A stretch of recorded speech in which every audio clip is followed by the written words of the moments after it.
Olá pessoal, tudo bem? Que Deus abençoe a todos em nome de nosso Senhor e Salvador Jesus Cristo.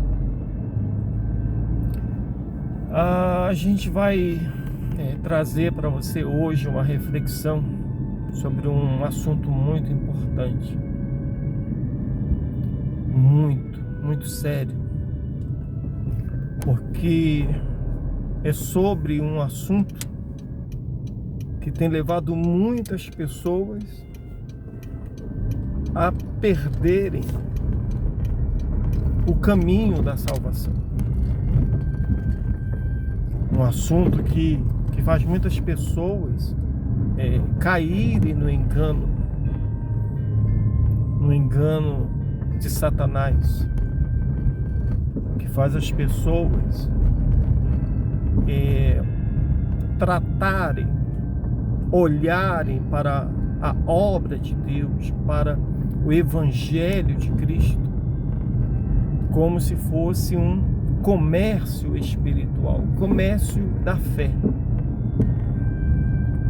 Aliás, a própria palavra de Deus, ela nos ensina no Novo Testamento que para muitos o Evangelho é apenas uma forma de ganhar dinheiro. E muitos enriqueceram, tornaram-se ricos, milionários, usando o Evangelho para isso. Esperteza, sem dúvida. Inteligência, também. Até porque a própria palavra de Deus, o Senhor Jesus, ele nos ensinou que o filho das trevas, ele é mais esperto muitas vezes do que os filhos da luz, sabe? E esses que ganham dinheiro em cima do Evangelho, digamos assim, esses espertos,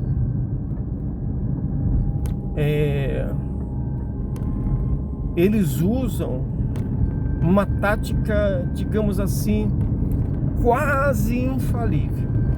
Eu digo quase porque um dia todos nós iremos prestar contas dos nossos atos. Todos nós. E essa tática consiste em levar as pessoas a fazer barganha com Deus. Você só tem fé se você der. Você só recebe se você der.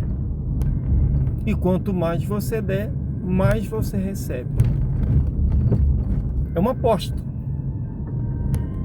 Aí nisso entra a pregação do dízimo, a pregação das ofertas, a pregação sobre holocaustos, sacrifícios, que eram feitos no passado e no presente também. Só que essa pregação, ela é uma pregação deturpada.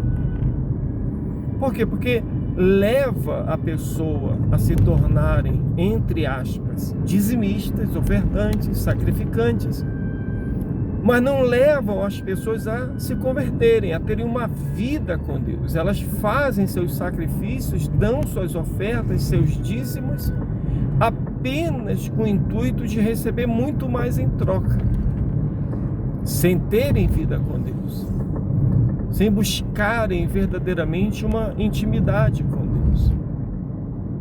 Por isso que muitos até já ganharam muita coisa, mas no mesmo sentido que ganharam, muitos acabaram perdendo, e a grande maioria acaba até se afastando do Evangelho. Entende?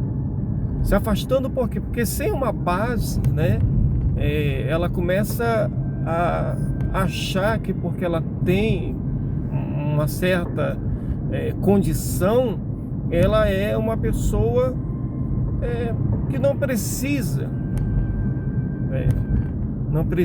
ter limites.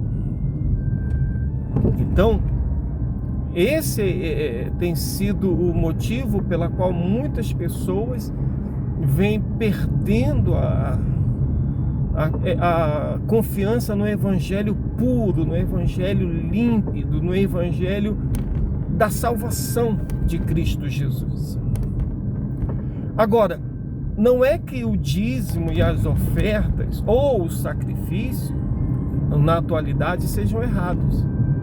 Tem muita igreja, por exemplo, que prega que o dízimo não é mais necessário. As ofertas são espontâneas, etc.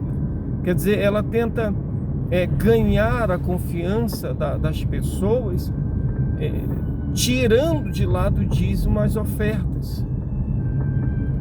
Porém, o dízimo e as ofertas são bíblicos. E como tal, são santos. Tá? Uma vez eu vi uma pessoa, um crente de uma determinada denominação, dizendo que o dízimo, ele é do tempo da lei. A lei instituía o dízimo.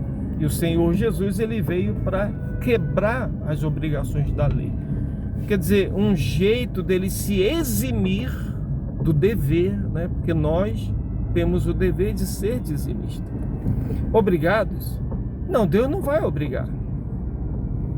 O dízimo, como nós sabemos, ele não é uma doação, ele é uma devolução. E quando eu devolvo 10% de tudo que vem nas minhas mãos, eu estou reconhecendo que tudo que veio às minhas mãos veio das mãos de Deus. Então esse crente, ele dizia que não era necessário ser dizimista, porque Jesus, ele veio para extinguir as obrigações do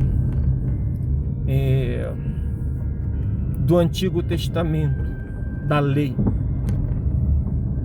E eu mostrei para ele que esse pensamento que ele tinha, é claro, ensinado por líderes sem a unção do Espírito Santo, era equivocado. O dízimo, ele não é moeda de troca com Deus, toma lá, dá cá. O dízimo é santo. E o dízimo, ele não foi instituído pela lei de Moisés. E eu mostrei para ele na Bíblia que Abraão, muito antes de Moisés vir a existir, Abraão já era dizimista. Abraão apresentou seu dízimo a Melquisedeque, ao rei de Salém. E não foi o rei de Salém que mandou Abraão trazer o dízimo. Olha, traga teu dízimo que eu vou te consagrar para você receber inúmeras bênçãos. Não, ele foi por si só. Porque o dizimista, quando ele é dizimista porque a aliança dele é com Deus, não é com o homem, não é com religião, não é por medo. Se eu não der, tem pastor que prega assim: se você não der, o devorador, cortador, migrador, destruidor, o diabo, ele vai vir e vai amarrar sua vida. Ou seja, livre e espontânea pressão. Abraão não precisou que ninguém fizesse isso. Abraão foi e apresentou seu dízimo. Não havia Moisés e não havia lei. E o Senhor Jesus, quando ele fala do dízimo no Novo Testamento, você vê que ele diz assim para os fariseus, né? Ele diz: fariseus hipócritas, que dais o dízimo da hortelã, do endro, do cominho, mas são negligentes com os preceitos mais importantes da lei, que são a fé, a justiça e o amor. Então o Senhor Jesus, ele fala isso, e você observa que o Senhor Jesus, ele não diz assim: não precisa dar o dízimo, vocês têm que viver pela fé, pela justiça e pelo amor. Não, ele diz: devieis fazer estas coisas sem omitir aquelas. Então ele fala do dízimo, né, da oferta, naturalmente, dizendo para os fariseus o seguinte: você dá o dízimo, mas você é negligente com as coisas que Deus mais se importa, que é a fé, a justiça e o amor. Você devia fazer isso Quer dizer, você deveria continuar sendo dizimista ofertante, mas sem omitir a fé, a justiça e o amor. Entende? Então, o dízimo, a oferta, o sacrifício, são apenas componentes de uma vida com Deus. Se eu tenho uma vida com Deus, eu vou me afastar do pecado. Se eu tenho uma vida com Deus, eu vou ser fiel à minha esposa. Se eu tenho uma vida com Deus, eu vou ser fiel no meu trabalho, eu vou ser fiel com meu filho, eu vou dar bom testemunho. Se eu tenho vida com Deus, eu vou ser dizimista, eu vou ser ofertante. Você entende? É um componente de uma vida com Deus. Eu posso muito bem ser fiel à minha esposa e não ter vida com Deus. Ser fiel à minha esposa e não ser dizimista. Eu posso muito bem ser dizimista, ser ofertante e não ser fiel à minha esposa. Você entende? Quer dizer, são componentes, andam juntos. A pessoa que tem uma vida com Deus, ela cria em si essa vida com Deus. Ela cria em si esses laços com Deus. Não é porque eu quero que Deus faça. Não, eu dou meu dízimo, dou minha oferta, porque eu sou dizimista, eu sou ofertante. Eu não estou sendo dizimista e ofertante porque eu quero que Deus faça. Quer dizer, é Deus que tem que me servir. Não. Sou eu que tenho que servir a Deus. Assim como eu me afasto do pecado, né? Me arrependo dos meus pecados, eu busco a presença de Deus, o Espírito Santo, porque eu dependo dele. Sem ele eu não sou nada, absolutamente nada. Então eu queria que você meditasse nisso. O dízimo, ele não é algo oriundo da lei de Moisés. Não, é claro que quando a lei foi instituída, Deus ele deu mais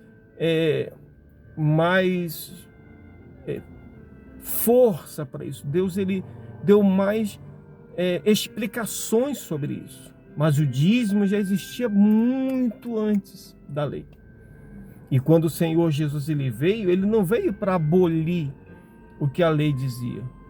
Você pode pegar a sua Bíblia e ver que o Senhor Jesus ele falou: eu não vim para anular a lei, eu vim para cumprir a lei. Tá bom? Então, se afaste desses lugares que ensinam você a permutar com Deus. O toma lá, dá cá. Entende? Se afaste desses lugares que fazem da igreja um comércio, que tentam fazer você ser dizimista e ofertante por livre e espontânea pressão. Sirva a Deus de coração. A gente tem buscado servir a Deus intensamente todos os dias da nossa vida. E é claro que quando a gente não tem em nós segundas intenções, não procuramos influenciar a pessoa de uma maneira negativa diante de Deus, né? Fazer do evangelho um comércio, a gente tem nossas dificuldades. Mas eu sempre falo aqui, olha, se você quer ajudar esse trabalho, eu tenho um sonho. Eu já estou na minha virada de vida, né? Já passei de meio século de vida. E eu tenho um sonho ainda de um dia ter um lugar onde eu possa construir uma igreja e terminar meus dias pregando o evangelho numa igreja. Pode ter certeza que por menor que seja, por mais simples que seja, ela vai ser muito bonita, porque vai ser para a glória de Deus. Vai ser o nosso templo para a glória de Deus. E de repente você que ouve ou assiste nossas transmissões, você pode doar para a gente um terreno, sabe? Uma casa, sei lá, onde a gente possa fazer o nosso trabalho, possa nos ajudar financeiramente com seu dízimo e sua oferta. Pode ter certeza que é para a obra de Deus. E se você quiser, você pode entrar em contato conosco aqui mesmo pelos comentários. Se você não puder, nós vamos continuar orando por você. Orando. E ore junto conosco. E busque a Deus junto conosco. porque o nosso tempo está chegando. O tempo da nossa redenção está chegando. O tempo do nosso encontro com o Senhor Jesus está próximo. Um forte abraço, Deus abençoe a todos e até a próxima, querendo Deus, em nome do Senhor Jesus. Em breve falaremos mais sobre os dízimos e sobre as ofertas. Tchau, tchau.